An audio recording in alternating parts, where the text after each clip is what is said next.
All right. And last but certainly not least, we have one more question to deal with. And this time, we'll just have some fun with it.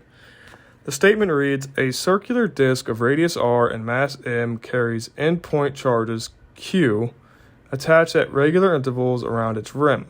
At time t equals 0, the disk lies in the xy plane with its center at the origin and rotating about the z-axis with angular velocity omega naught.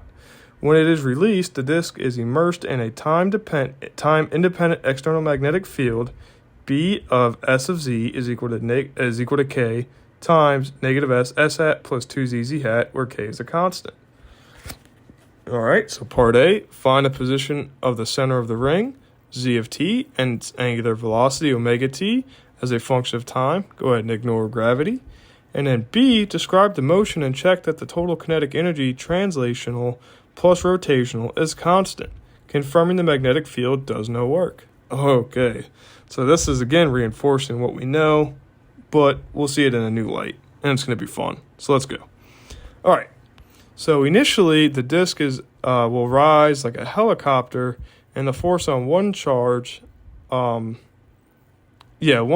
velocity v is equal to omega r phi hat plus vz z hat.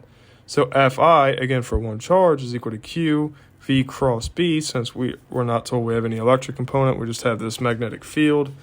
And V is equal to the vector breakdown we have written above. So their cross product, after we factor K out for the B field, can be found pretty quickly. Just be aware of the minus signs. Cross products always get gross. So go ahead and take the cross product. All right, so once we do that, we see the net force on all charges is F equal the sum of Fi's, and we see that's N times QK omega r squared z hat, okay, because all we're worried about is what's going up and down, the z hat direction, and that's equal to M, the mass, d squared z over dt squared, since we solve for acceleration that way. So we have this acceleration is equal to NQK r squared m over omega. Okay. Again, we're trying to solve for the equation of motion for the z direction.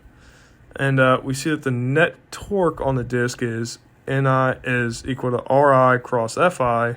So if we do that, again, since we're only trying to get the z hat direction, we take the s component of the radial direction, and we kind of foresight that that's going to give us a z direction and a cross product with the phi hat.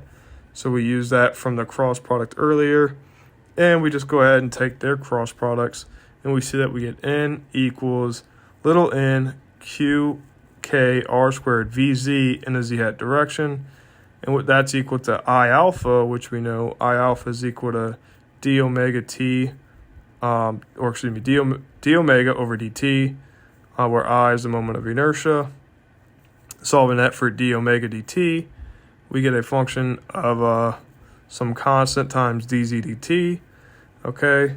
And if we differentiate this with respect to time and sub in the force equation, what we see is that we have d squared omega dt is equal to that constant, dz squared dt squared, okay? And now we substitute in dz dt, d squared z dt squared, which we found from the other equation, the force equation, and now we have an equation with omega. Okay, so we see that we get negative, and then the numerator squared times Im times omega. Okay, and that's equal to negative alpha squared omega, where alpha is equal to NQKR squared over the square root of mi. We do this so we can set up the differential equation solution, which we know has a general solution of the form A cosine theta plus B sine theta, or sine omega t, whatever general solution you want to write out. Point is, with the initial conditions and such, we get that the solution for omega t is equal to omega naught cosine alpha t. Okay, using this result in the torque equation, we can go back and substitute that in, and we see that dz dt, instead of having a second order equation, we can get a first order equation using the torque equation for z of t, and we just substitute in after we take the derivative, and then we just cancel away everything that we can.